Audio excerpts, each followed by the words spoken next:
unofficial after show of Breaking Kayfabe with Baldwin and Barry. I am here with my wonderful co-host who is super tired, Ariel Agbalog. Hey, Ariel, what's up?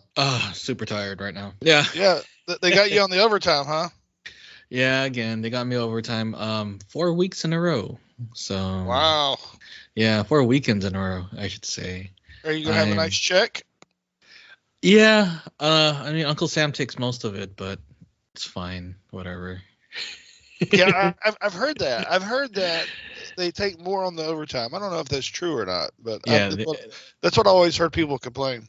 they do. I mean, it is what it is, but it's it's okay. I mean, my paycheck is a bit bigger. It's just that I'm a lot more tired and a lot more grumpy. Uh oh. And well, no, not right now. I'm fine. I'm fine when I'm at home. I'm happier when at home. At work, it's a lot of people. It sucks the energy out from them. But when I'm at home, I have my dog. I have my bed. I have food. I'm fine. YouTube. YouTube. I could watch whatever. I can play video games. I'm fine. I'm fine right now. Awesome. Yeah. So I wanted to get this content out quick, like I just said, because we've got 4 people that I've already recorded with, and so this will probably be the episode will be in the normal length, but we're just going to talk about a little bit about some Super Bowl food. And before we do that, because the Super Bowl was yesterday, did you watch any of it? No. we I was we watched asleep.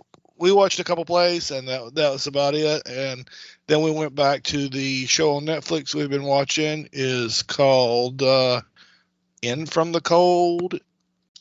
Oh, I really? I think the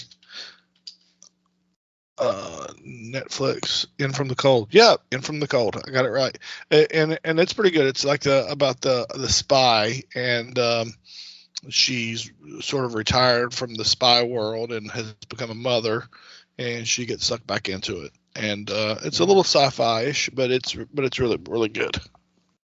Are you into spies or spy movies or the whole aspect of there being spies? Not really. But if it's a good show with good content and a good story, I can go with it. And Nice. and this one, like I feel like every TV episode, you've got to have an arc and a problem and a resolution, and Hmm. and that's what this gives. So you can watch one episode and you feel like you got something, but then they also give you something that you're building more towards. So I think it's written really well that where it keeps you wanting to watch the episodes. What about you? You like the spy movies? I do. I like the whole aspect of there, being spies around or something like that. There's this documentary on Netflix. I forgot what it's called, but it has all these it talks about spies. It's about spies and the different techniques that they utilize to gather information or do what they're doing in the spy game. It's very interesting. And there was also a spy store I used to go to in San Francisco, by the wharf, and I don't know if it's still there, but it had some interesting uh trinkets and gadgets and electronics, lots of hidden cameras. Well, now it's more common to have like a hidden camera in your living room or something like that. But back then, Mhm. it was almost unheard of to have in your home, but with hidden in everyday objects. But they have that there, all kinds of like self defense weapons, tasers of all sorts of sizes and shapes and objects. Like they had a shock pen or a taser pen or something. That was pretty cool. But Mhm. yeah, I used to frequent that store. Never really bought anything because it's too expensive. Um, but it was pretty cool, like looking at all that stuff.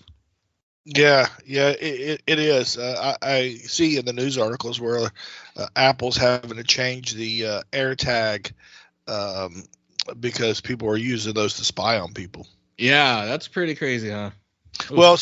so like we put one on my son's keys, and so anytime we drive his car, we'll get an alert on our iPhones that say an AirTag has been traveling with you. Mm.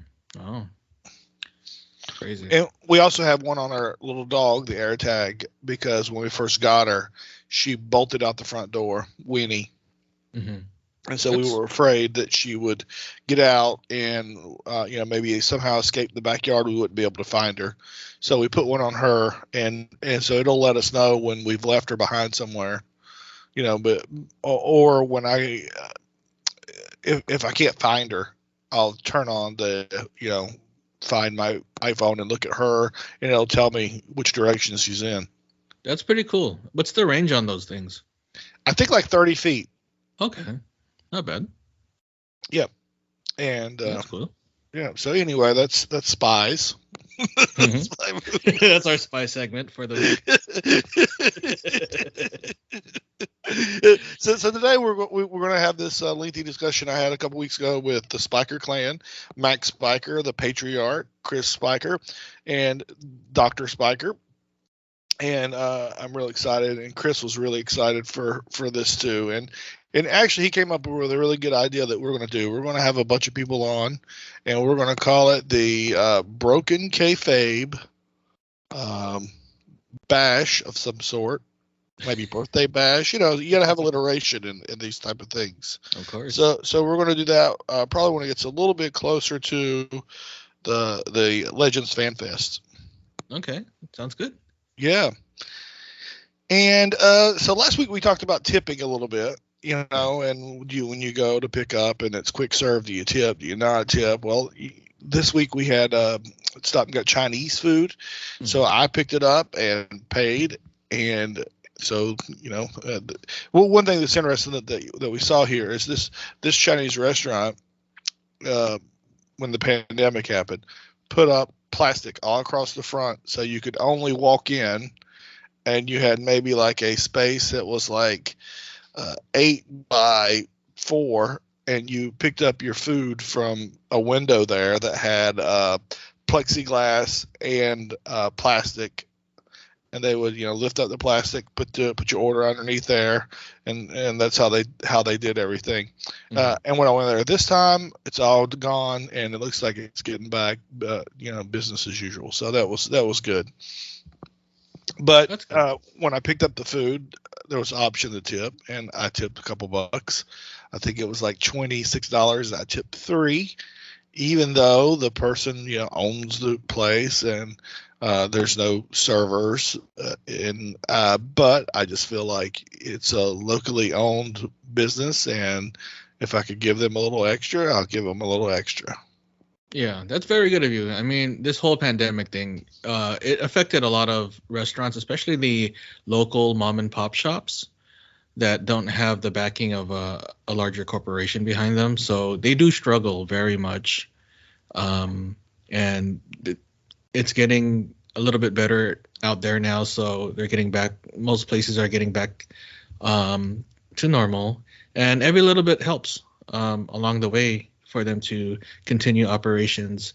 There's a lot of restaurants here that closed down uh, over the past 2 years because of the pandemic, and it's sad. A lot of them are locally owned places. They can't keep up the lease or Mhm. paying their employees or supplies and everything, so they have to shut down. So tipping those places helps out a lot. Yeah, yep. I agree. I mean, too, when you look at it, as long as the money's not going to the corporation of like Applebee's or Right. Chili's, and it's going to a person, I am 100% fine with that, because they don't make enough. So a- Exactly. anyway, so you didn't do anything for the Super Bowl. No, I slept. No parties, no eating. No, I slept. Okay, good, good. No. Well, one thing that I wanted, I didn't want to watch. I did not care to watch. Hmm. I do not care to ever watch the Super Bowl. But I said, how about we get wings? So we got wings. So if we were going to talk about what you would want to eat at a Super Bowl party, wings would be on the top of my list. What about for you? Wings would definitely be on top of the list, along with probably lumpia, like the Filipino egg rolls. Yep. So when my friend used to throw Super Bowl parties at his place, it would be a potluck thing also. So we would each, everyone would bring something. One of my favorites was like wings or fried chicken. Pizza is definitely on the list also, but a lot of like finger foods or something like that. Not really. I don't really care for mozzarella sticks. I saw the post where on the Facebook group, pick three foods for your Super Bowl party or party or whatever, and they had like nachos, pizza, wings, sliders, tacos, and mozzarella sticks. And for me, it would be pizza, wings, and nachos. But yeah, I like a lot of different kinds of foods, but mainly like finger foods or appetizer type foods. Okay. Let's see. You mentioned mozzarella sticks. No, Yeah. you can't have the mozzarella sticks. No. Here's the reason: because mozzarella sticks have to be hot in order to eat them. Yes. If they're cold, it's like eating the cheese sticks out of the refrigerator that you give the kids for their lunchbox. Exactly. Right? Yeah, definitely not mozzarella sticks. And I just looked up the lumpia, and I think that's what our neighbor makes us a few times a year. They're small and they have a filling. Yes. I don't know where they're from. Her name is Navon, and her mom is definitely Asian, and she's Asian too. And the kid is their son that plays with our kids. They live like 3 houses down, so he's part Asian. His dad is Caucasian. Mm-hmm. But yeah, I just looked up the lumpia, and it looks exactly like the rolls that they bake us. And so they brought us over like a 9x11 Tupperware container full of those, maybe just 2 weeks ago, and we love them. The kids love them, and we'll just have lumpia for dinner. That's really good. Yeah, we love them. Yeah, I do too. It's great for a Super Bowl or an sporting event.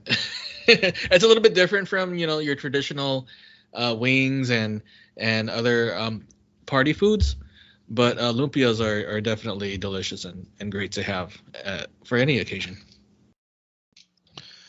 So you mentioned pizza, you mentioned yes. lumpia, and what was the other thing? Aside from wings, I like nachos also. Big old make a nacho bar would be great for me. I don't know about you, but I would love to have a nacho bar. Just get your tortilla chips and then just assorted different kinds of toppings you want to put on there. I love that shit. Yeah, nachos could be a little messy. I don't know if I'd want to serve nachos and have people sitting around watching TV and jumping up and yelling and cursing. That is true. But I do like the chips and the dip. Yeah. So you got your nacho chips and you got a bean dip or something that I could go with. Yeah, you just got to watch out for double dippers. Well, that's true. So you put a spoon and they put the dip on their plate. And then they don't dip out of the bowl. But yes, you do. Yeah. And you always got to have potato chips and some type of dip. Definitely. And then like the snack mix, like the Chex Mix, that's always good, too. I think. Yeah. Those are delicious too. Have you ever had hurricane popcorn? No, never even heard of it. Okay, so hurricane popcorn is a snack from Hawaii, and it is a popcorn that is it has like butter and the furikake, which is the seaweed rice seasoning that they sprinkle on rice. It has the dried seaweed, sesame seed,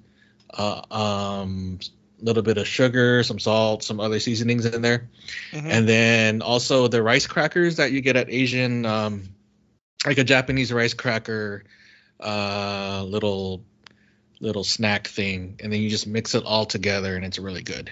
Wow. Yeah, I'm looking at a picture of it. Yeah. yeah. Interesting. So, oh, okay, you looked it up. Yeah. So, my friends did that too, with the hurricane popcorn. Instead of like having, well, I mean, we still have chips, but we had that hurricane popcorn also. Just to, just to do something different. Chex Mixes are good. I used to do the Gardetto's Italian breadstick mix thingy. Mm-hmm. I love those. So I used to get like a big family size bag and then just dump it all in a bowl and just eat the rye chips. I like the brown rye chips. I love that shit. Yeah, I don't like really crunchy things. So Chex Mix, that's not my thing. If I have something crunchy, I gotta dip it in something. I don't know. That's just like one of my many weird things about me. Yeah, you can buy this online. You can buy the Hawaiian popcorn online.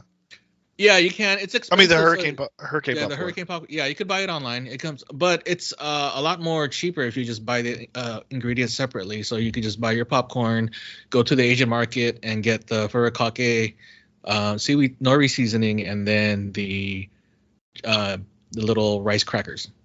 It's a lot cheaper, Oh, and you could make more. Yeah. Yeah, listen to these money saving tips from Ariel. There you go.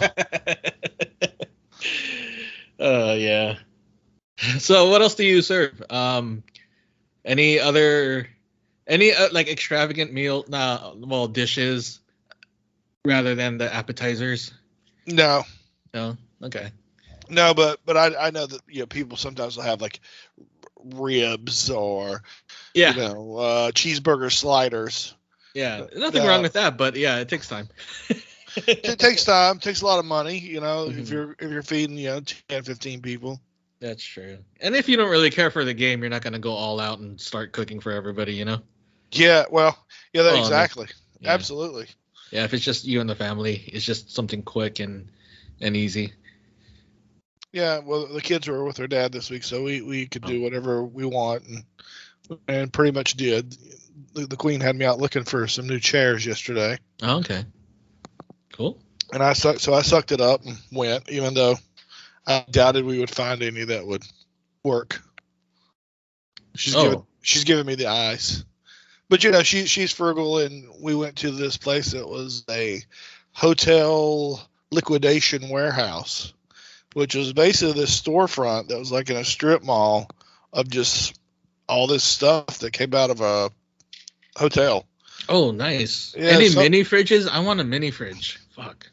Actually, I think they did have some fridges, and they had the washer and dryer that are stacked. Ooh. I mean they had 200 lamps, had all the artwork, so it was like I guess they did a remodel and somehow they got their hands on all the stuff.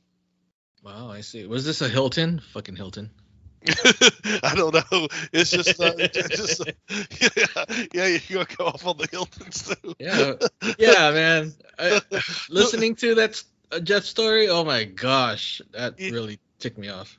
Yeah, it's really crazy how they do that, And I thought about it in my life, and my wife is the primary on everything. So, and with my health and me being much older than her, I'm sure I'll be the one to go. So she won't have anything to worry about of losing any points wherever we go. Don't say that. Don't talk like that. You're gonna live forever. Well, these podcasts will, so people can hear me come on here and sound like a moron for about 30 minutes a week. Oh, it's fine. So let's get to the stars of the show, the Spiker Clan, and here's a conversation that I had with them just a couple weeks ago on a Saturday afternoon, and with some real interesting stories from Mac and Chris and the wonderful Good Doctor. Hey, so everyone, I've got Chris Spiker and his lovely wife Christine on the line, the Good Doctor, and we also have his father Mac on the line. It's a family reunion of sorts. Mac, are you in Pennsylvania right now? I am in Pennsylvania right now. How's the weather up there? Well, it's very cold. It just got done snowing, but it's supposed to be pretty frigid here the next couple of days. Just glad I'm not in New England. Yeah, how much did you get? We got like 2 inches maybe at the most. Yeah, my mother-in-law, who's in central Massachusetts, sent pictures this morning, and it looks like they've got, I don't know, maybe 6-8 inches. Oh, God bless them. Yeah, I know. Yeah, right. And it looks like it's going to keep going up there, so. Yeah, I said it's pretty, but, not where I'd want to be. I told her yesterday, and I called her. I said, hey, you should, since the storm's coming tomorrow, you should go out and cut some firewood and get it ready. She says, well, we've got a propane stove. I said, yeah, well, it don't hurt you to go out and just cut some firewood, Yeah, I mean, firewood. I think a fire in this would be fabulous, but. Yeah, well, she wasn't going. I'm not the one who has to worry about it. Oh. Yeah, well, it's 50 here in Florida, so I don't see the Queen and I going out today. We'll be here at the house, indoors, ordering food indoors, DoorDash or whatever else. And I mean, I don't mean to make light of the snow up there, but 50 in Florida is like 30 up north. Yeah, you're right. And, but I hear it's supposed to be even colder for you guys tomorrow. That's what the rumor is, but I hope not. I don't mind it because we've got the heat on here in the house. Oh yeah. So today's high is 56. Tomorrow is 54. Well, okay. Well, good. Yeah. But Thursday will be up to 75. Yeah, it's supposed to be close to 70 here by the end of the week too, and it's like 30 degrees out there right now. It's like, wow. Going back to what we were discussing, the bipolar weather systems in the South make up their damn mind. Jana was looking at some Facebook this morning. Our friends in Wilmington were getting some snow. And, it's just, like one of them's kid was out there, in the snow, and it's like not even covered the grass. And they're like, oh, they're so happy, It's like, oh, come on, that's nothing. That's not even, not even a dusting. So it was pretty funny to see those folks so happy over so little. Hey, it is what it is. I mean, I remember many years in Pennsylvania, being up the last big snow we had, being up to my knees in snow, shoveling out driveways and everything like that. And I get photos from Christine from an hour and change away, and she'd be doing the same thing. So, wow. Yes. Yeah, we've never had that in North Carolina. We did get like 23 inches one year, but I was too little to be shoveling snow. I was probably 8, 7. And we lived on a hill, and my dad had a tractor, so he used the tractor to clear out a way so they could get to work. My parents never called out for anything. They used their vacation time for vacations, not for being sick. Boy, times have changed, hasn't it? If you're sick, you don't go to work these days. Yeah. If you're going to work, a lot of people are still working from home. The Queen just got a promotion at work, and she would not have gotten this promotion had COVID not hit, because she's able to work from home. They would have required her to live in Cleveland, but thankfully, not thankfully COVID hit, but COVID hit, and she's not, because we would not move to Cleveland. I think they got like 17 inches of snow. We were talking about the other day that had COVID not hit, she would not even have applied for this promotion. How do you get a promotion above Queen, though? That's what I'm kind of curious about. Well, the Queen's a personal thing here in the house. They don't call her Queen at work. They call her Senior Director at work. Supreme Emperor. Tell her that should be her new title at work. Supreme Oh man, no, that reminds me too much of like communist North Korea. They have their Star leader Wars, supreme. I mean Star Wars. I mean, but I can't imagine Janice shooting lightning bolts out of her fingers. So okay, that'd be Emperor. Yeah. So we're going to talk about Jake Roberts today. But before we do, Mac, why don't you tell us about your history in pro wrestling? Well, I grew up in Western Maryland and then moved to Central Pennsylvania. So basically, my main history is early WWF and we had the guys like Bruno, who obviously is my all-time favorite wrestler, and I don't think anybody's come close to him as a wrestler or a human being in the industry. Chief Jay Strongbow, much to Barry Rose's chagrin, was one of my favorites too. and I, so I grew up with those guys, and it was a long time that I was kind of too old before I realized that it wasn't real. So I kind of took everything to heart. And, when Larry Sabisco turned on Bruno, it was like very traumatic for me, incredibly traumatic for me. And that's still one of the best heel turns ever. And then, I think my first NWA match, and I didn't really even know what the NWA was, but my dad took us to Norfolk to the Scope to see an NWA match when I was like 13 or 14 years old. Now, keep in mind, this was like 46 years ago. And the main event was Ric Flair versus Ricky Steamboat.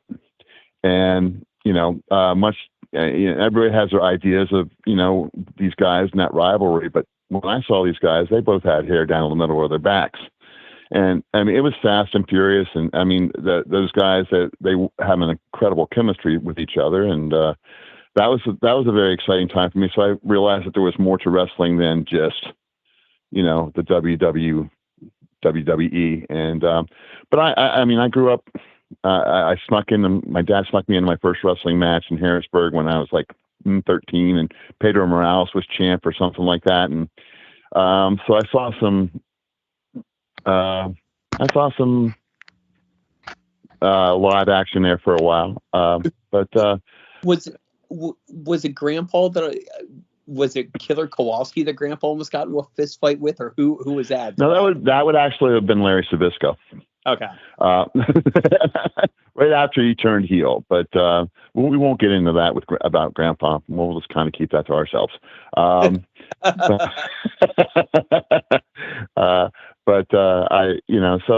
I've been to live events. I took Chris to his first live event. Oh my gosh, I think he was like 2 years old. It was the old Capitol Center in Landover, and the main event was Hulk Hogan and against Paul Orndorff, and I think it was during that match that he chucked his pacifier, down the road a couple rows, and so that was his introduction to pro wrestling. I was at the second Crockett Cup in Baltimore, and and that was probably two of the best nights I ever had, and going to live events. But through Chris, I mean, I've kind of gotten more I've never been a wrestling historian to the extent that a lot of people, in Breaking Kayfabe are, or, on the website or whatever, but it's been kind of nice learning about the history, especially the championship wrestling from Florida history. And I've learned a lot from Chris and his friends, and, from Barry. And so it's been, I'm not, and I will say this, I'll put this out there, I am not enamored with today's product at all. So I find myself watching a bunch of old stuff on the network and things like that. Today I watched, when we woke up, I turned on the YouTube and I saw Matt Cardona versus Joey Janela. And here's how I watch wrestling in today's world. And I would do the same no matter what it was and what was on. I watched Matt Cardona's promo to get the heat for the crowd.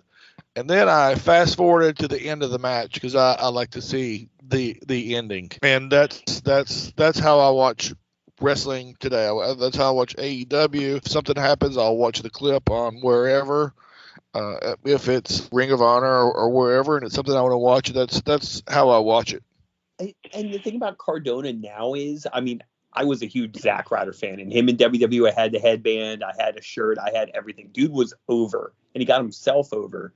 But now he's doing the same thing, except it's the complete opposite of what he was doing. And he's still making killer money and doing a great role, except now he's the asshole heel, and it's fantastic. How much he was hated during that promo was just tremendous. And then he's got Chelsea out there, who Chelsea took a pile driver from Joey Janela.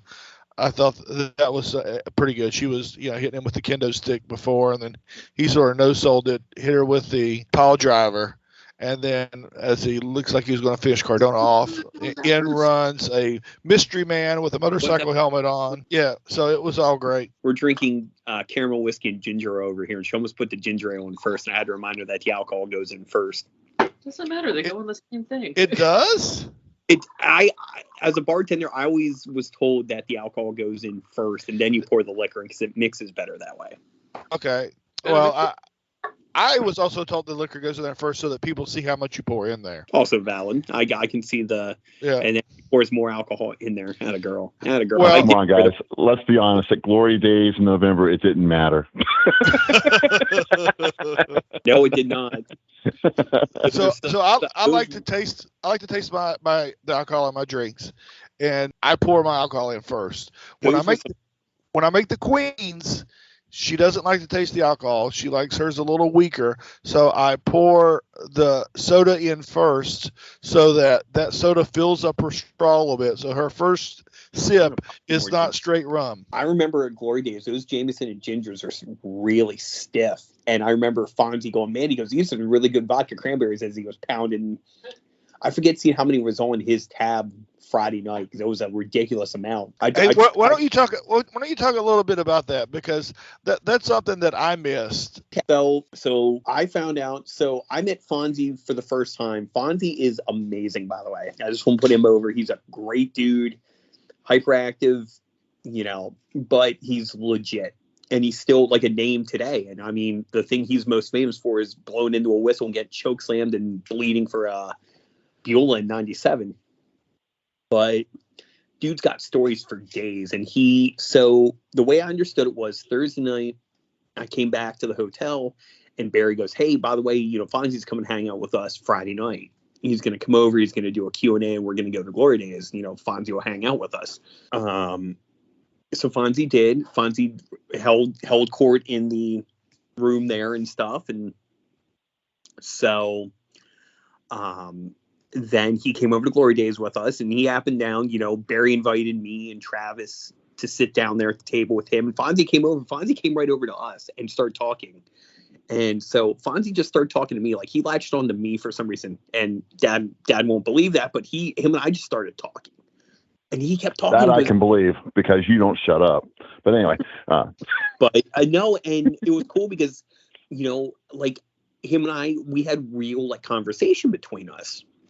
And I said, hey, my wife's really into stuff like that. Can you do a video for her? He goes, absolutely, Dad. He goes, let's do it outside. He goes, come on. He goes, I'm going to go out to my car. He goes, you come on, have a cigarette with me. So we, he was hanging out, just talking to everybody and stuff. I brought him over, made sure to introduce him to, my dad and everything like that. You remember both, he popped into FanFest next day, remembered both of us by name. And, it was just a cool dude. I mean, it was just neat because, he's not pretentious. He's a fan too. And, during the Q&A, he was talking about tonight. He was the ref tonight. Luger ran from Brody, which is a fantastic story. And he was also there the night in Mid-Atlantic Piper got stabbed in 83, which is actually not far from here in North Carolina. Because when he asked where I was from, and I said from North Carolina, I was telling him, he goes, oh man, he goes, I worked there a lot. He goes, I was there the night Piper got stabbed. I'm like, what? Because Roddy Piper's an all-time favorite wrestler of mine, so he told that story. And he's just a ball of energy, but he's great with the fans, and he's a legitimate dude. Like, my interaction with him was nothing but phenomenal. So what I hear you saying is, if you're coming to the Fan Fest, make sure you're there on Friday night because you never know what's going to happen. Yeah, and there is apparently some conversation going on right now as to what's going to occur Friday night. In June, as far as I've been told, there's some ideas being thrown about. But yeah, Friday. See, I think the party really begins Thursday night there, though. I think it really starts on Thursday because that's when most people are rolling in. Their good batch of us there Thursday afternoon into Thursday night. I think Thursday night this year, I think they all went to Culver's Thursday night and hung out and celebrated Ozzy Rose's birthday. And then Friday, more people rolled in. Jeff Bowdern got there. Here's my obligatory Booker shout out. Hi, Jeff. And he's not going to listen to this. Come on. No, he's not. But that's not the point. I can say I did it, but if you didn't hear it, Jeff showed up. Ron Lemieux, first time I ever met him. I asked him. I said, dude, I have the utmost respect, being as I'm a diehard Penguins fan, that your last name's Lemieux. He goes, if I had a dime for every time I heard that shit. And then, Dave Flaherty showed up. So, I mean, the crew rolled in, and then we were all together for Friday night and the rest of the weekend. So That is true. They do go out to eat like on Thursdays, but we're going to skip the eating on the Thursday, and we're going to be up on Friday night to witness the shenanigans. Last year we went on Saturday morning, so when I found out I missed, Fonzie just hanging out and talking, I was like, dang. It was cool because he's talking about old school ECW, and I said, yeah, is that over? When the first time I noticed Fonzie worked Mid-Atlantic, I was actually up in Pennsylvania and watching with Dad. And he goes, wait. He goes, that guy with the giant afro. He goes, is that Fonzie outside the ring? And sure enough, it was. Damn, okay. He goes, yeah. He goes, I was really young for that, Dad. He goes, I'm 63 now. So I'm like, you don't look it at all, sir. Yeah, he was still a wild, though, wasn't he? Oh, yeah. Yeah, he told me, he goes, wrestling's the only job I've ever had. He goes, somewhere in the wrestling business is the only job I've ever had. I'm like, that's called living the dream right there, man. Yeah, no kid. I'm sure it wasn't easy, though. Oh, well, he still takes bumps and stuff. There's a promotion that I told you about, the promotion, Pittsburgh. He took a bump out there over the summer. He was taking bumps and stuff out there over the summer, the guys he was managing. So, of course, somebody wanted to put Fonzie through a table, goes, okay, Daddy, because everybody's daddy when you're talking to Fonzie. All right, Daddy. Yeah, so it's, but you know what? Good on him. That's what I say. Good on him. If you can do it and you're still relevant, I guess him and Sabu make appearances together now. Good on you. Well, cool. So June the 4th, up in Lutz at the hotel with the biggest name. You can find it in the Facebook CWF Legends Fanfest. If you want to be a part of that, then I highly recommend it. You've got Axe and Smash. Who are the other folks that are going to be doing the talking? Has that been announced yet? I don't think so. Has it? Medusa, there's Mad Maxine, and there's some names that are going to be announced hopefully soon that have not been officially named yet.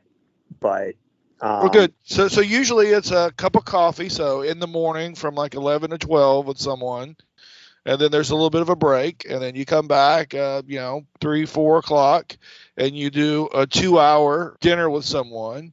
And then you take a little break, and then you come back and you do an after party with someone else. So you'll probably be hearing 3 or 4 different people speak and take some questions to the crowd. So that's my plug for the Fan Fest, and I hope that all the brothership get a chance to come at least once in their life. I know that it's not a possible 2 times a year trip for people, but hopefully once in your lifetime you'll be able to come and experience that. And don't forget, Ozzy Rose will be attending. Ozzy's the real star of the Fan Fest.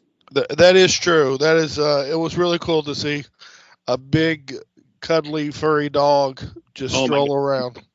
Oh yeah. Well, apparently, Dad spoiled him Thursday night at Culver's. Apparently, he bought him a big thing of fries, and he tension boy all weekend. I got to hang out with him quite a bit over this past weekend. And I'm always, he knows me now, so I'm flattered. Like, he knows me on site. So hope that the doctor can make it, but I hear she's got a little celebration of her own going in Fayetteville. Yeah, well, we will see. Unfortunately, even if it wasn't for that, her rotation will not allow her to attend because there are certain rotations that she has, and this has happened the last 2 times we've gone. So this will make the 3rd time that she's had prior military obligations that I'll keep her from attending. But if they not so much the military, more the medical residency, and it's not that I wouldn't want to, but it's all less that I'm not able to go. But I mean, it's all part of the same thing. It all kind of lumps together that you're not able to go, and I'm very upset about it because I think people met Papa Spiker became more popular. We've both conceded the fact that you'll be the most popular one there. Because that's true. And not a lot of women attend there, and the legend of Dr. Spiker has spread far and wide. Namely, how the hell did I marry up so good? No. So that is true. That is true. A lot of people heard. I mean, people have heard about her, and eventually, I think a big hit once everybody got to meet her and everything like that. Barry and Travis have gotten to spend a lot of time with her and everything. So of course, her father-in-law. So who knows? If there's one in November, and we'll definitely most likely swing that one for the weekend, and hopefully she can get herself like an artist table because she would make a killing with that. She's also a very good artist. So I didn't know that. What kind of stuff? Really, I do a little bit of everything. I do I've done a couple different tables at different conventions at different places, kind of doing caricatures or portraits, things like that. But I also do kind of 3D things. I make kind of pipe cleaner sculptures, which work best for like the kiddos and stuff. But I've done actually a couple wrestling figures for different people, and actually turns out pretty well. Also, Wow. pastels, just kind of anything I could get my hands on, really. Yeah. Barry was joking to give her like a vendor table for, people who wanted pictures drawn or anything like that. She could pretty much draw anybody. You give her a picture and say, "Here, can you draw this?" She goes, "Here, give me an hour." When I was working, there was this guy who was like 16, 17. Met him, and me and Michael Bukiko from High Spots sort of took him under our wing, and we would take him to shows with us. And so while we were working, he would sell our gimmicks, and he is an artist. And so he would ask a kid, "Hey, who's your favorite WWE star?" And they would say, and he would draw, a real quick sketch of that person and then sell it to him for $1. And then when Jan and I were in Vegas right before Christmas, we went to lunch with him and his family. So he's got a wife and 2 kids now, and he's got a 9-year-old, and she pulls out a pipe cleaner dragon that she had made all by herself.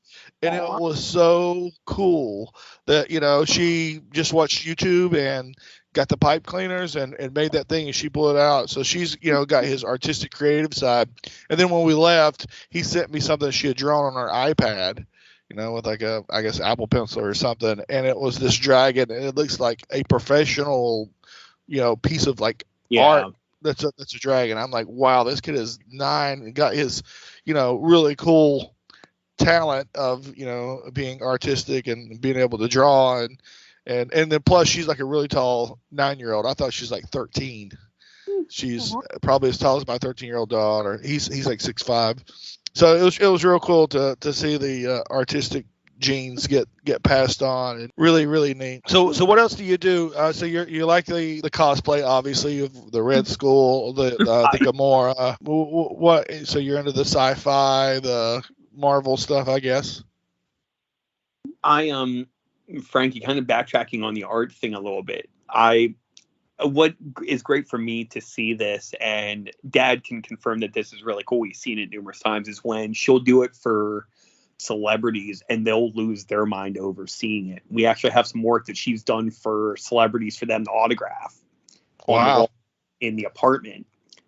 And so the celebrity's like, "Oh my God, that's amazing." I like doing mashups of things. So we saw the voice actors who did Pinky and the Brain, but was also at a Star Trek convention. So I made Pinky and the Brain kind of in the little. So I go, what would Pinky and the Brain be saying in this situation? Both of them were like, well, and they both played off each other.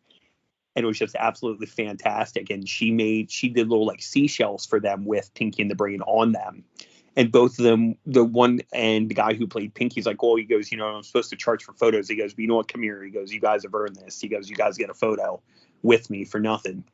Wow. And then the guy who voiced the Brain, I gave it to him. I said, my wife has an artist table, everything like that. And he holds it up to his ear and he goes, "Pinky, I can hear the oceans of the world I conquer," in the perfect Brain voice. And it was like phenomenal. He was so like blown away by it. And one of the best, my favorite memory of this is we went to a Star Trek convention, and John Delancey, who plays Q on Next Generation, Voyager, pretty much every Star Trek series, was there. And he also does the voice of Discord on My Little Pony. So she did like a mashup of that, and she had it autographed for her cousin. I'm kind of mad that she didn't keep it for us with his reaction to it. He sat there and he stared at it. He was grinning. He goes, "This is outstanding," because it's Picard shaking his hand at the Q Discord mashup. He's sitting there shaking his hand at me. He goes, "I kind of want to draw hair on Picard now."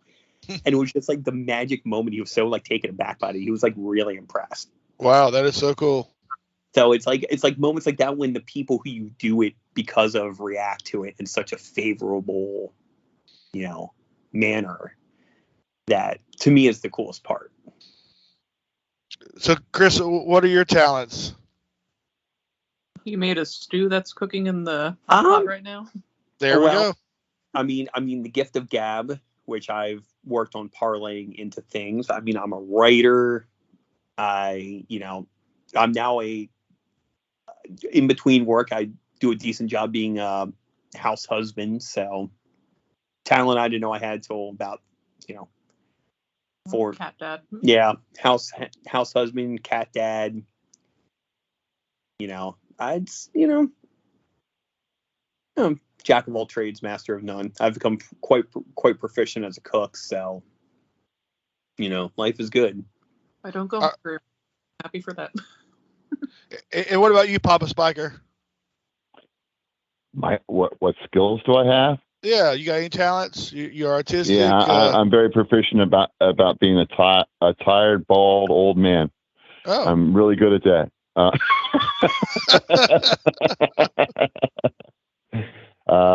No, I really don't have any skills or interests. With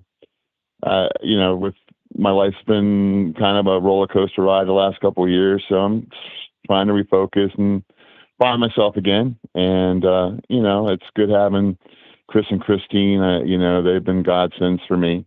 And they're always around when I need them, and I can drive down to North Carolina and see them and stuff. And it was great meeting the brother shippers, in Florida and stuff. So, like I said, I'm finding a purpose, and that's kind of hard. I don't want to delve too much into all this, but I lost my wife in September of 20, so it's been a kind of like relearning my life, and but it's I've met some good people along the way, and that includes you and the Queen. That was one of the highlights of the fan fest for me in November. So yeah, I've been pretty blessed. It's kind of funny how all that happened. The both of us would much rather have sat and had dinner with one or two people than we would have went to a table of 20, or 25, whatever it was over there, and been the conversations can't be too deep, and then also I can't have a conversation beside me and then have a conversation going on right here that I'm trying to have too at the same time. So that absolutely worked out perfect for us, and had a good time telling my and Jana's story to you, and then hearing about your life. So that was it was really absolutely perfect for the both of us to sit and talk with you. Yeah, but Dad, why don't you talk about what you do for a living though? Because I think it's really cool what you do and how you reach out and you help people, and Well, okay. Well, what I do for a living is I work for a provider organization that serves adults that have intellectual disabilities and autism. And being that both of Chris's sisters had special needs, I have a personal interest in it, and my heart's geared towards that. And so I'm able to help them deal with their finances, and I take care of writing their checks and their bills and paying their bills for them, and help them guide on how they're going to spend their money, and that sort of thing. And along the way, I get to really get to know some of the individuals that I serve. And as a matter of fact, there's a live SmackDown coming to Hershey at the end of February, on February 25th, and I'm taking one of the Down syndrome young men that I serve. He's like 45 years old, and I'm going to take him because he loves wrestling and he buys every pay-per-view, and I'm going to take him to see a live event, and I'm really looking forward to doing that. And it's going to be great because I know he's just going to love it. But those people, that kind of helps fill up my heart and my life, and so I'm pretty blessed to have that job too. You actually get to see Brock Lesnar in person too, as you found out. So he'll be really Brock's going to be hopping to SmackDown. So we'll see how it all plays out tonight, I guess. Cowboy Brock. Dr. Spiker, were you a wrestling fan at all before you met Chris? Prior to meeting Chris, I was aware of wrestling. I wouldn't say that I was necessarily like a fan or a follower, but like with friends, like played video games, or kind of grown up when I was younger. I did do kind of fairs, like I said, again, with the kind of the drawing or the pipe cleaner art, where I had done a bunch of wrestling things. And so I had known just kind of about the physicality of different things. And then Chris really introduced me to kind of the deep dive of like, hey, here's like all the old matches and the new guys, and this is what's going on now, and just kind of took me through kind of a tour of like kind of different personalities. And for me, kind of from the art side of things, I really appreciate the costume styles on a lot of people and kind of the characters that are made in certain instances. And then we got to branch out and meet people at different shows, which has been really cool. And I remember I gave her a list of matches she had to watch because we were talking about going to this convention in New York that I'd heard about while we were still in Philadelphia. And I gave her a list of matches and said, okay, I need to educate you before we do half these things, which has paid off in dividends because then she actually was watching more. She goes, hey, I need to know how the storyline ends. Mm-hmm. So she'd be watching stuff on her own. She goes, oh, and then I went and watched this because I was curious. And I'm like, oh, that's cool, and it's great because, and then the first convention we went to in New York, we got to meet Hall and Nash together in the 20th anniversary of the NWO. Felt really small. Yeah, one of these things about meeting some of these wrestlers, you don't realize how tiny you actually feel until you stand next to some of these guys you see on TV. I'm a fairly tall girl, but that was the convention we got to meet. I got to meet Foley again. Actually, Dad and I have a great Foley story. The first time we met Mick, Mick was in Lancaster, Pennsylvania, not far from where I used to live, where Dad lives now. And Mick, it turns out Mick was getting ready to have hip surgery. That's why Mick looked kind of miserable. So Mick's just kind of doing his thing there at the table. So we get up there and Dad goes, hey, he goes, I've listened to you on E Street Radio. And he goes, oh, that's cool. And he brighten up. Because I'm sure everybody's asking him, hey, what was it like to get thrown off the cell by Undertaker? Where's Mr. Sacco? All this kind of fun stuff. As soon as we talked about Springsteen, everything changed. Because Mick's actually a huge Bruce fan. There's been 2 or 3 guest sessions on Springsteen's channel. So I have the one-of-a-kind Mick Foley autograph sitting here in the book that says to Chris, hey, you ain't a beauty, but hey, you're all right, Mick Foley. And the picture is of a bloody Mick Foley. So when Christine and I met Mick, because that was a favorite of hers, he's probably, I'd say he's probably your favorite, right? One of my favorites. I really like DDP too. And so when we met Mick, Noel was there with him. And so we actually got to really talk to him. There's nobody else around, so we actually got to talk to Mick for a while. And Mick was very kind. He asked where we were from. We mentioned around Hershey, and we were talking about Hershey Park and everything, which was really kind of cool. Because Mick always used to take his kids to Hershey Park, and we got to see Mr. Sacco in person. So, and then, the other conventions, we got to see Sting in person. We got to meet the Young Bucks. And it was cool because Sting was one of my favorites as a kid. So for, the woman that would become my wife and I to meet Sting in person. And again, Sting's a tall dude. He is much bigger than I expected him to be. He's towering over us. I'm like, dude, I said, this is so cool. One of the only wrestlers I've truly ever fanboyed over meeting that day. So, and, I got to meet DDP, who was another really cool.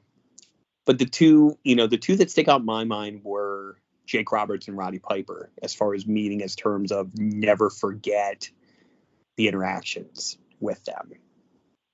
So there's stories that Dad and I actually shared together. So it was really kind of cool because the Piper story was 2 months to the day right before he passed in 2015. And that still breaks my heart that he's gone, to be honest with you. So tell us about it, Papa Spiker. The thing about Roddy Piper and our meet and greet with Roddy was the fact that Chris got that meet for me for Father's Day. It was my Father's Day present, a meet and greet with Piper. And of all the interactions I've ever had with any wrestler or whatever, it's absolutely the top of my list. And only lasted for 10 minutes. But, I told Roddy that it was a Father's Day gift, and that lit him up. He was just genuine as hell. And, he was just as nice as could be. And, it was just an incredible 10 minutes. And, I said, Roddy, I can't tell you how much I miss the territories, because wrestling's changed, because there's no territories anymore. And he goes, I'm right there with you. I remember Roddy, from when, in the Mid-Atlantic and coming up when they were developing the first Starrcade and those feuds. And, and he was just he was almost like the antithesis of what you saw in the ring. And he was just down to earth and quiet almost, but it was just awesome. And it was that was the best wrestling 10 minutes of my life, I think, of meeting someone. But Jake has his own way about him. That was quite the evening that I spent with him. And but Jake, Roddy was definitely the best wrestling interaction I've ever had. Well, please don't make us wait any longer. What's the Jake Roberts story? Well, Chris and Chris's friend Jed would run charity shows in a little town in Pennsylvania called Newville. And for every one of these shows, they would try and bring a big name in to help draw people to come to the show. Well, this one year it was Jake Roberts. And Chris asked me, well, Jed and Chris asked me if I would pick Jake up at, at his hotel and bring him to the show. Well, Jake was staying at a Howard Johnson's in Harrisburg, and I got to the hotel room, and I knocked on the door. Nobody answered. I knocked a little harder, and nobody answered. And actually pounded on the door, and nobody answered. So I had to call Chris to talk to Jed. And,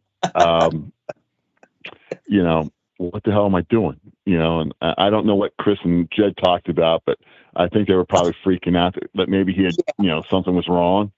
But, they tried to call him. And once again, I pounded on the door, and Jake opened up the door. And besides the fact that I was astounded that he was like 5 or 6 inches taller than me, he was butt ass naked. And that just sort of threw me for a loop there. But he's a tall guy. I mean, I'm like 5'11", and he like towered over me. But he got dressed, and we took him to Bob Evans to eat. And I started talking. I had peppered him with questions, and he was really easy to talk to. He was very friendly. And I asked him about, and he was really impressed the fact that I remember him from way back in the early 80s in Mid-Atlantic when he teamed with a guy named Johnny Weaver. He was really impressed with that. And, I asked him his opinions on certain wrestlers and, and his life and stuff. And the thing that I remember the most poignant, the most thing that I remember most about Jake is how much he disliked, at that point in his life, he disliked the Ultimate Warrior. I mean, that took up a lot of our conversation on the way to where I needed to get him. He really, really disliked and he made insinuations about the Warriors lifestyle that, we'll just keep that kind of quiet too. But it was just, and he gave opinions about everybody, and, he was frank and he was honest, and, and I got along with him really well. As a matter of fact, it was the point where I picked him up and drove him, and he asked me to work his table while he was at the matches that night. So I was taking pictures of people with him and taking his money and selling his merchandise and everything else. And, it was, that was an honor for me, and I enjoyed doing it. I said, before he left the table to head down to get dressed and everything, I said, Jake, I remember your knee lift. If you could just do a knee lift for me tonight, that would be great. And he was actually wrestling one of Chris's friends in a local promotion that night. And he was he won the match. He did the DDT, and he stood up and looked at me from the ring and goes, "Oh man, I forgot to do the knee lift." But he came back out and started taking pictures with everybody. He put John McChesney over.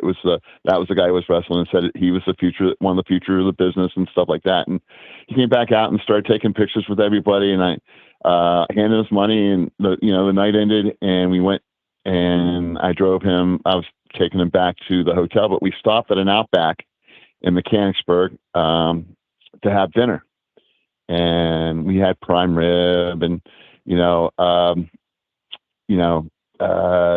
Jake has had some issues with substance abuse and everything, but I was surprised. He had a couple shots of tequila with dinner, and I said, well, I guess it's okay for me to have a drink or two with him. So before we left Outback, he did a double shot of tequila, and I did a double shot of Jack Daniels at the bar, and took him back, and he was really gracious. And he actually gave me a signed, huge not life size, but a huge action figure, and signed it for my daughter, Stephanie, whose birthday was just yesterday. And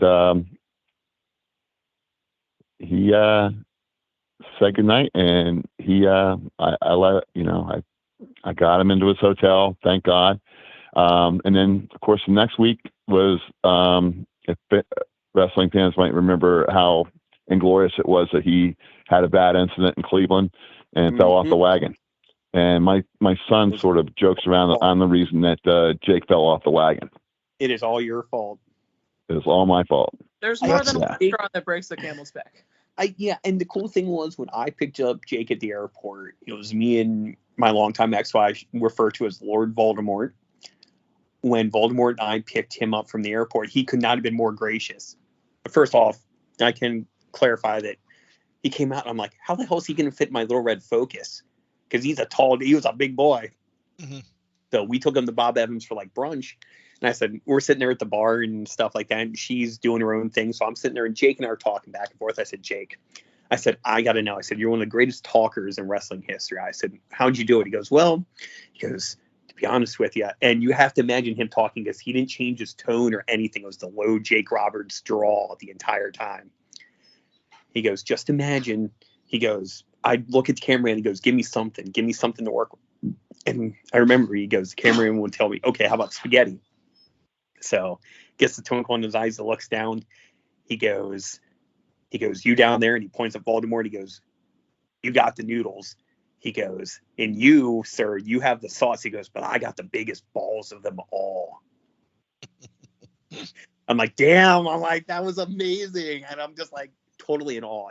And I just remember Jake and I's interaction. He was nothing but pleasant. To me, I mean, I didn't have quite the interaction with him that my father did, but every time, Dad offered him $100 for him to DDT me on the table, and Jake looks at me and goes, he won't get up.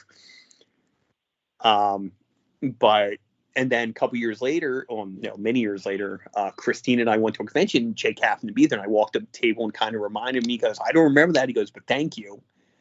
Goes, I don't remember that night. He goes, but thank you anyways. And, and he was very kind and, shook Christine and I's hands. And then as we were heading out, he was outside having a cigarette. He waved goodbye to us and everything. He said, hey guys, thanks for coming out. Just, that's cool, Mm-hmm. Well, like Chris, you push that on another to kind of say about, Chris asking people to put moves on him, Frankie. That brings up, I think the next year, the two superstars were AJ and Samoa Joe, AJ Styles and Samoa Joe. Well, we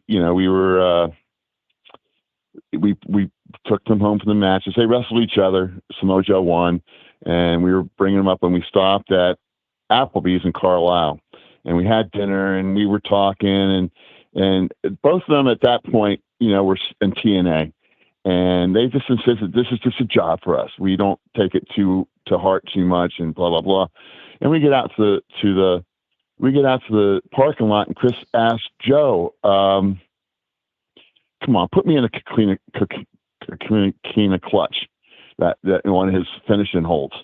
So Joe put him in the hold, and AJ goes, "No, Joe, put him in it like you put us in it."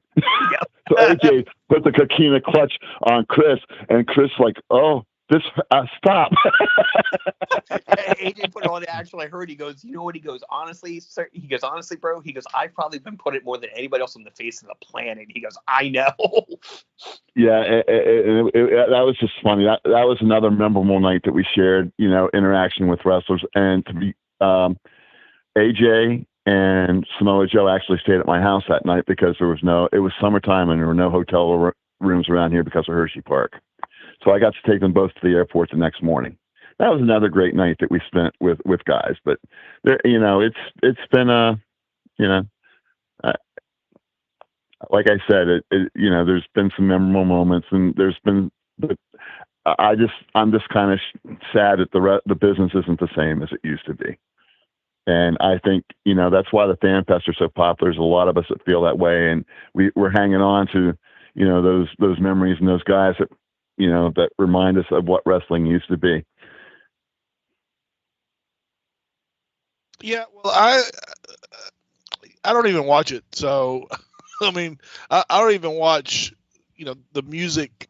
I mean, I don't watch the wrestling today. I don't go back and watch. Actually, I don't even watch the old wrestling either. I just don't have the time.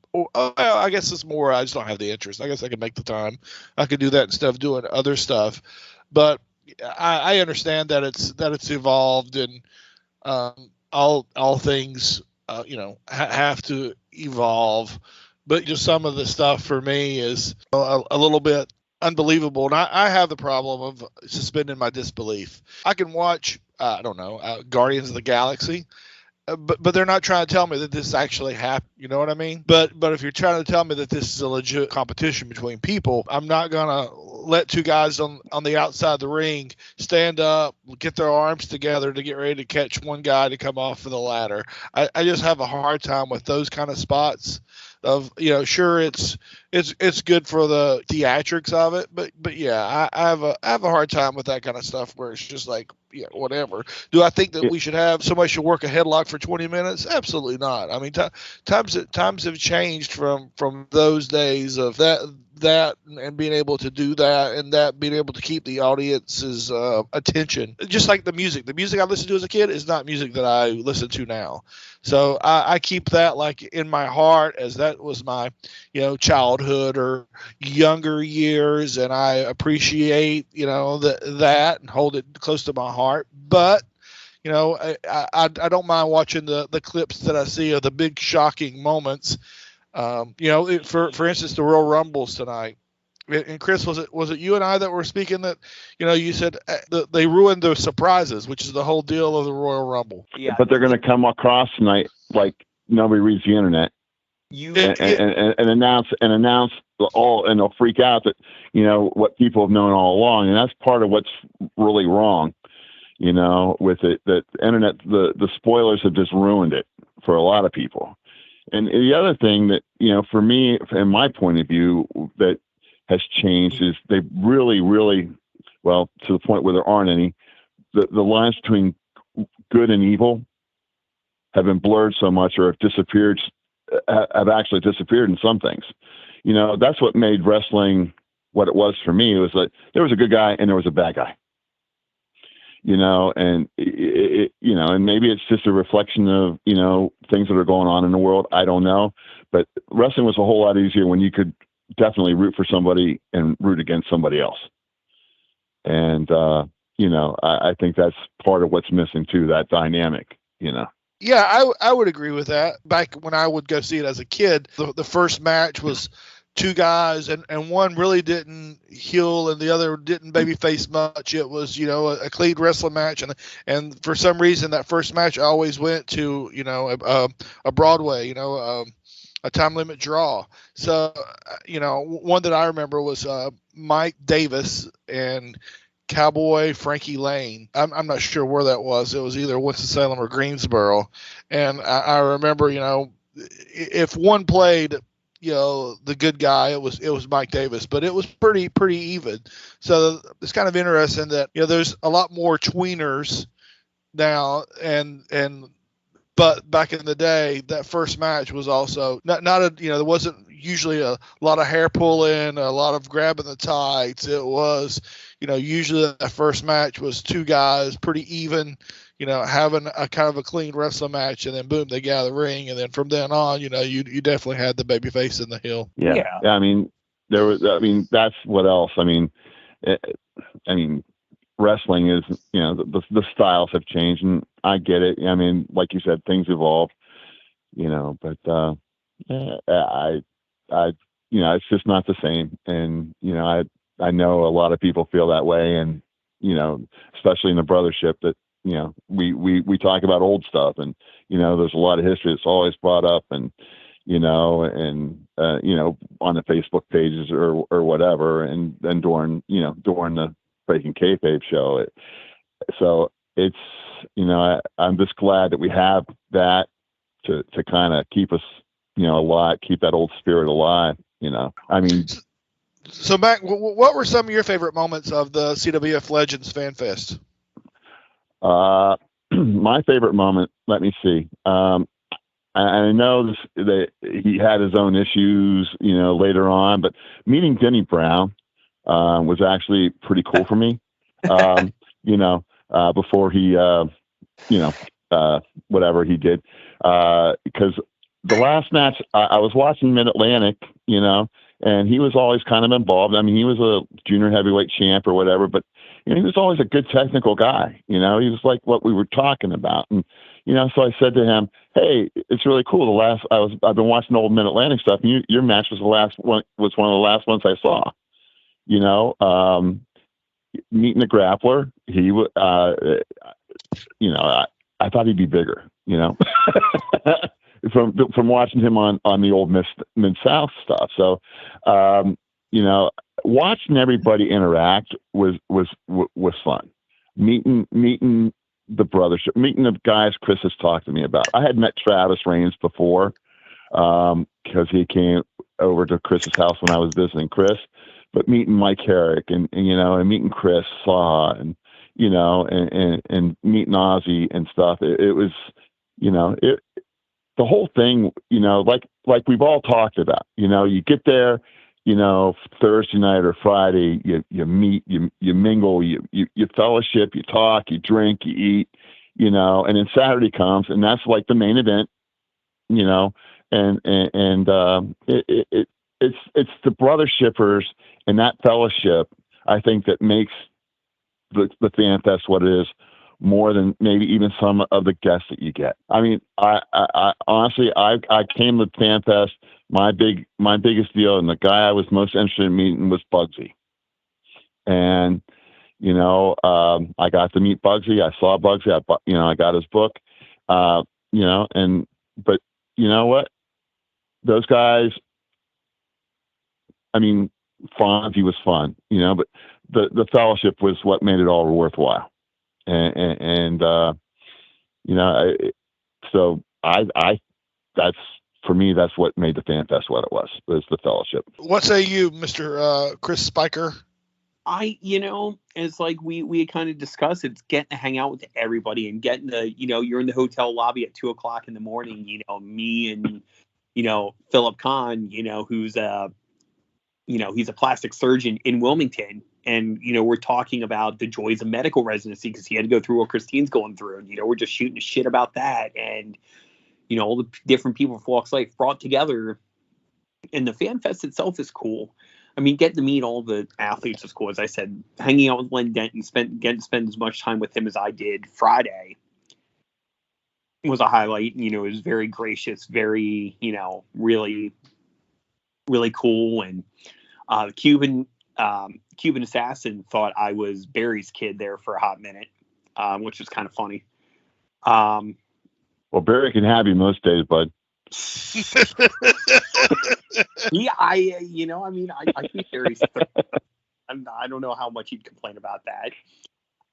We do call him Uncle Barry around here now, so. But it's everything. It was like perfect. The other thing would have been better is if Christine was around, and Christine could have told stories and, she could have been introduced to a lot of these people who I've gotten to know really, really well. There's a group of us on Facebook that talk every single day, sometimes for hours on end, and it's all bullshit. It's all prattle, a lot of Chris Saha talking about how he sat in the Batmobile or, time he met Kevin Nash. But, it's all like great stuff. And it was as perfect as an experience from Thursday getting there to departing at 5:00 on Sunday as could have been. Having her there would have been, better. Because I'm sure she would have heard stuff and people would have been telling her stories and she would have gotten the Dave Flaherty experience. And the Queens could have commiserated, and it would have been pretty special. Them and Jeff's wife, I think, would have all gotten along. The women there, I think, would have gotten along extremely well. Jana and her would have gotten along really well. I know Kim Bowden heard a lot about Christine through Facebook, and we were talking about her and everything. I think Christine would have been a welcome, addition. We'll eventually get her there. Yeah, definitely want to. Now I feel like I have expectations to live up to. She, I remember wandering back through the parking lot the first time she's at her parents' house. I'm drunk as a ringing skunk the first Fan Fest I was at, calling her Saturday night, telling her what kind of a good time she was missing. It just falls on bad times for her professionally. So that's the only reason why she hasn't been there.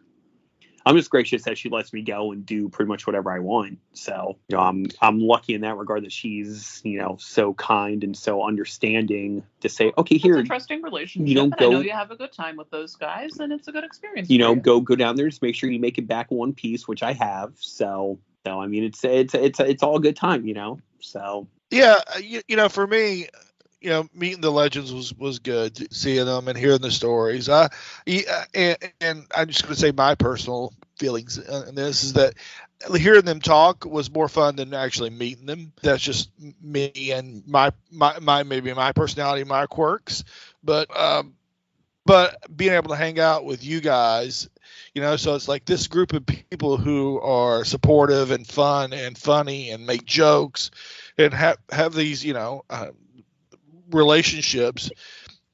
But what we all have in common is that we like or liked wrestling, and those conversations that we had, sidebarred from the actual event, were so awesome to me. It meant so much. And on the Facebook group, I don't feel like, you don't know who you're talking to, right? I mean, it's the internet. Yeah. We all could be getting catfished. I don't know.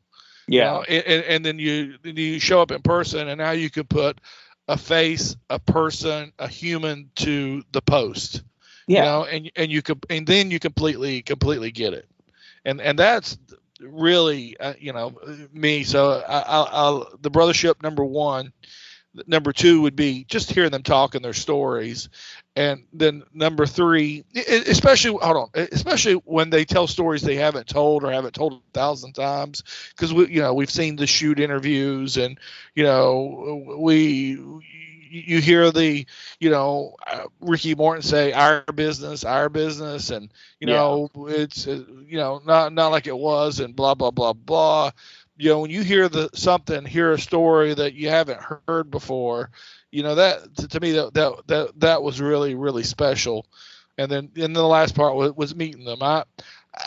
You've heard the saying, don't meet your heroes. And that's kind of what I don't know. That's what I feel. I feel like, sometimes you meet the people you'd like them to be, maybe be either a little more engaging or a little more, I don't know, appreciative.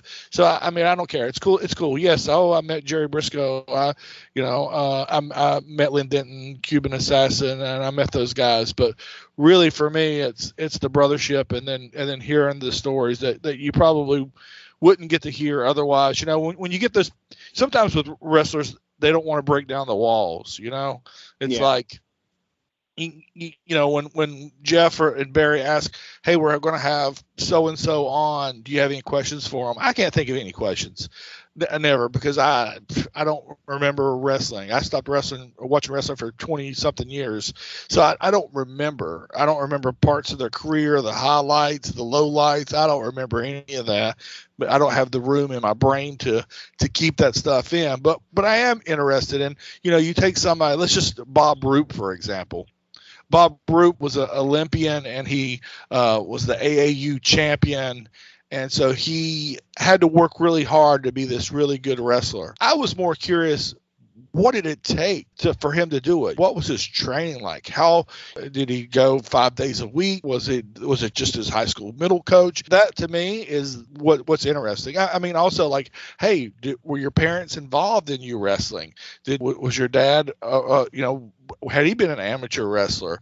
And the only one that, when I've asked those kind of questions to, that has really answered it is Nick Patrick.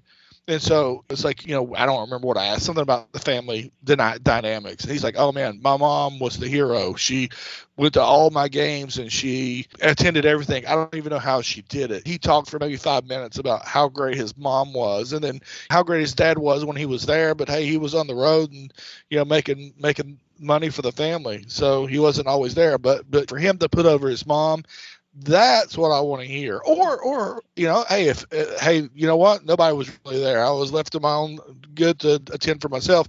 I'd love to hear that too. But I'm really curious because when I was talking to Kerry Silkin the other day, he said something like, everything that you've been through in your life is part of you, and it got you to where you are today. So it's like, you may hate that event that happened to you, but it is part of who you are now, and you just have to use it to make yourself better and accept that that's part of you, and you can't, resent it, or you just carry around that negative energy, something like that. And so I that's how I feel about when you talk to the wrestlers. So there's these things that maybe they don't want to talk about, maybe they don't feel comfortable talking about because they got these walls. So that's my 5-minute ramble. I mean, well, when somebody asked Ricky, the guy kind of want to hear Ricky's thoughts on Cornette, he goes, I love Jimmy, but Jimmy's fucking bipolar, was pretty funny. And then when somebody asked him about Bobby and he got a little choked up, he goes, Bobby and I have been best friends forever because Bobby Eaton was one of the greatest ever. And that's what people remember the Rock and Rolls for the most, was them in the Midnights going nonstop for however many years. Shit, they were wrestling each other before I was even alive.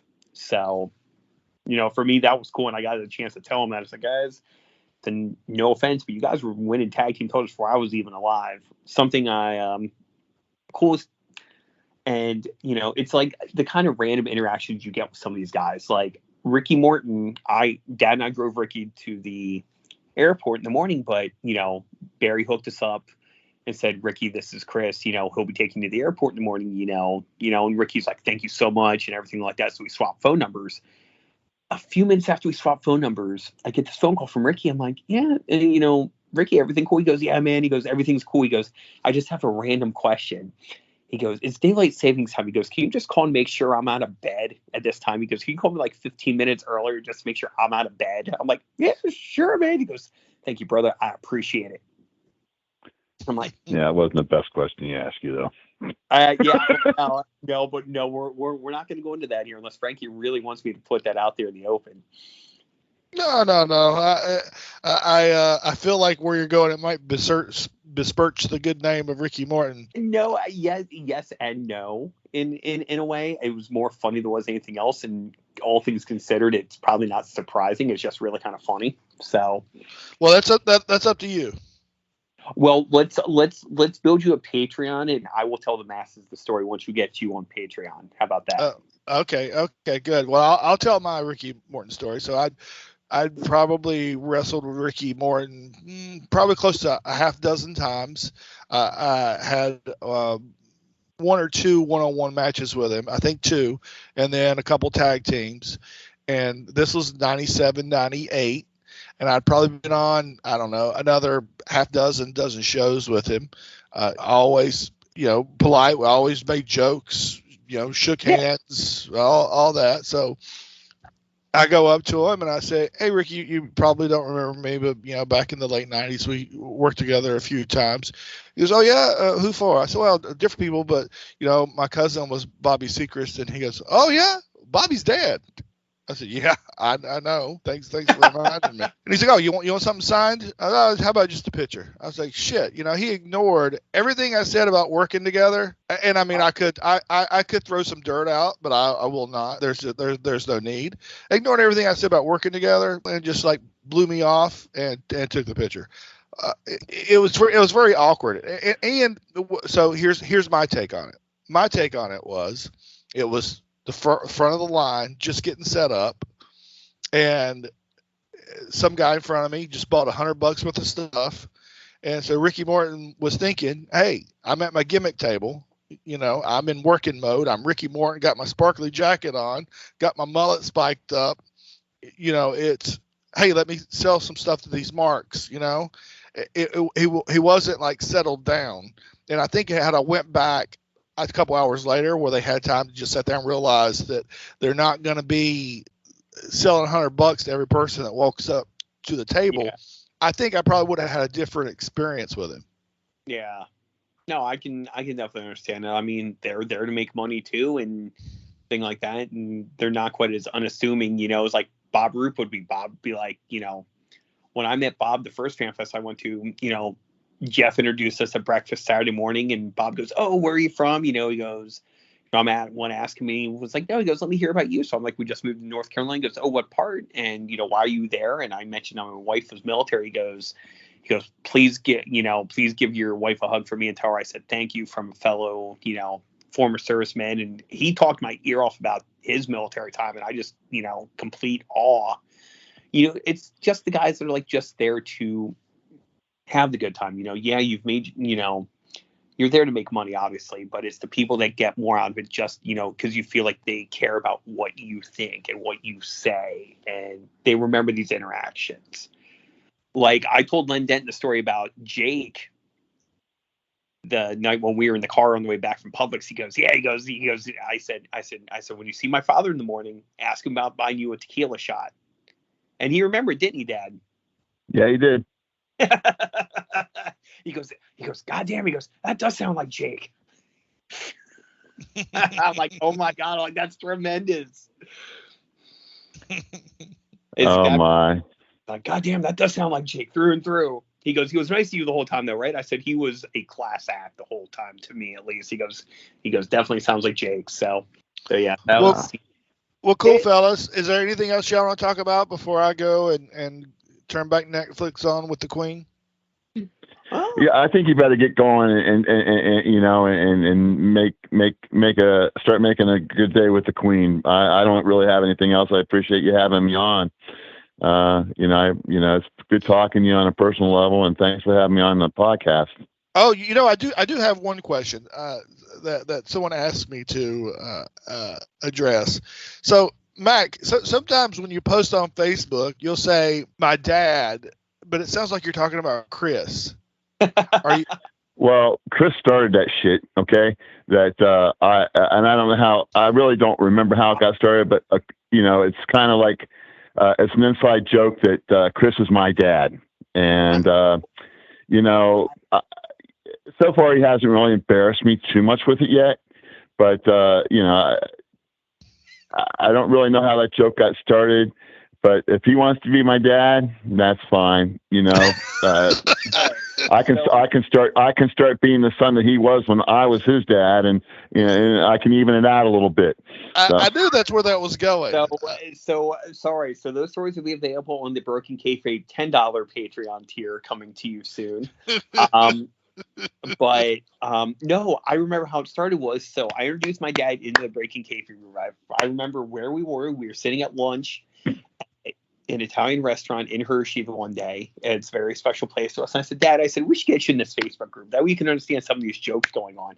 So I introduced him, everything like that. I said, hey, welcome, my dad and everybody. Of course, people who met him and everything like, oh, hey, welcome, all my friends knew about him and everything. So then somebody's like, oh, is that your son? And I forget the exact order in which things happened, but somebody's like, oh, is Chris your dad? And Michael Herrick was the first one to catch on to it. And we rolled with it. Because this guy never paid any attention whatsoever. So now somehow Mac became my son. And it's now been a thing since. So, it's like, wow. So now it's just because, from now on, this is the way we're going to roll with it. So we found it particularly hilarious. Yeah, Ariel Agbalog asked me, the guy that I record with every week, who's absolutely awesome. I couldn't have a better partner. And, he's someone I hadn't really spoken with much in the Facebook group. For the first couple of years, I just was a lurker. And then I think the pandemic hit, and I just had a little more time because I was homeschooling 2 kids. So I had a little more time to post and get to know the people in the group. And I don't know how I decided to ask him if he wanted to do this with me, but it's based probably on he has an unusual name and he always posts about food. So I thought, man, this guy's got to be interesting. I didn't want to get, I didn't want to get 2 middle-aged white dudes, just agreeing on everything that we talked about. I wanted to get a little culture and brought into it, and he was the perfect person for it. Yeah, he posts some great looking stuff on Facebook. Oh my God, some of the stuff he posts is like, man, where are you? Yeah. Like a cool dude. So this is me putting him over that he seems like a cool dude. And I don't think him and I are Facebook friends. We should be though, because he seems like a cool enough dude.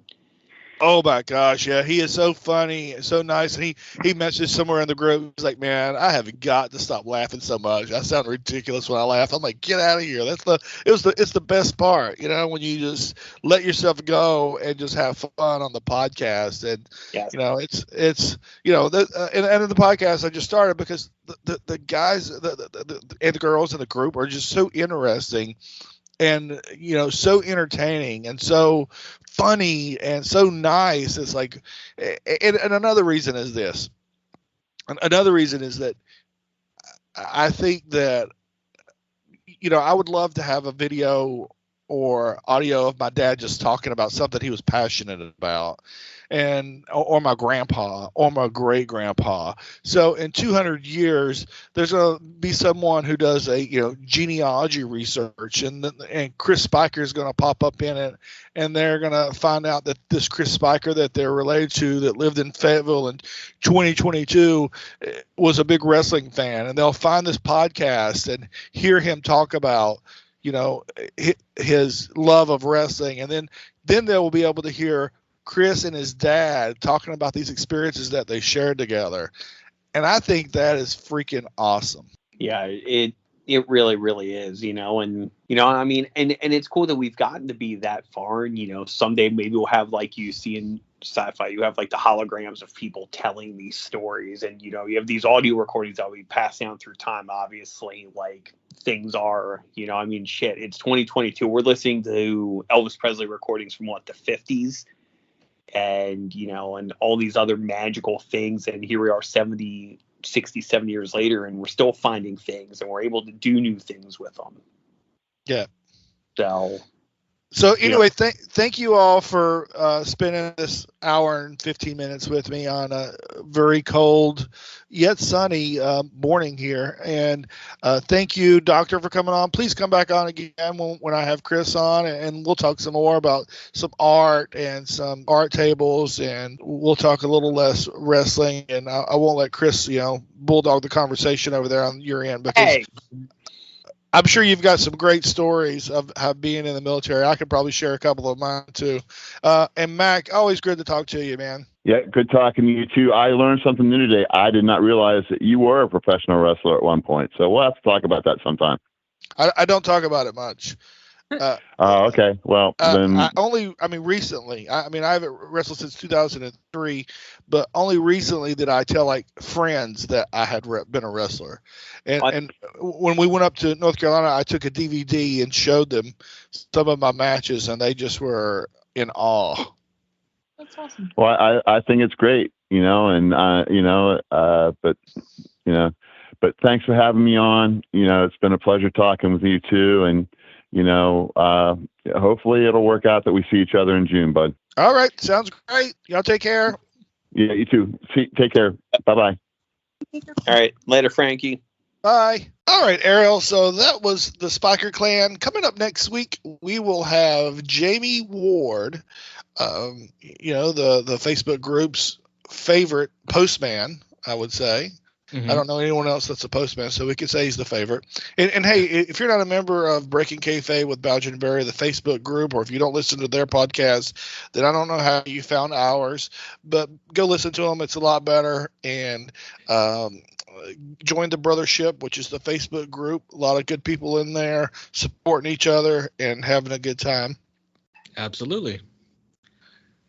And so, Ariel, are you going to have any days off this week? You know what? I'm hoping this next week, upcoming weekend, I'll have a day or two off. I'm hoping that they don't bombard us with extra work or any changes to any of the work that I've completed. They have a tendency to do that. They're like, oh, you know what? We just released a new program. Start this task all over again. Oh, wow. Yeah, it's been done 2 weeks ago. They did that 2 weeks ago. That's what kind of compounded the extra work. And I'm hoping that this week would be all good. We did a lot of stuff this past weekend.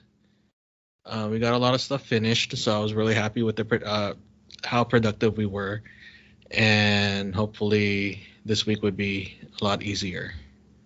Or else I'm going to just have a bitch fit.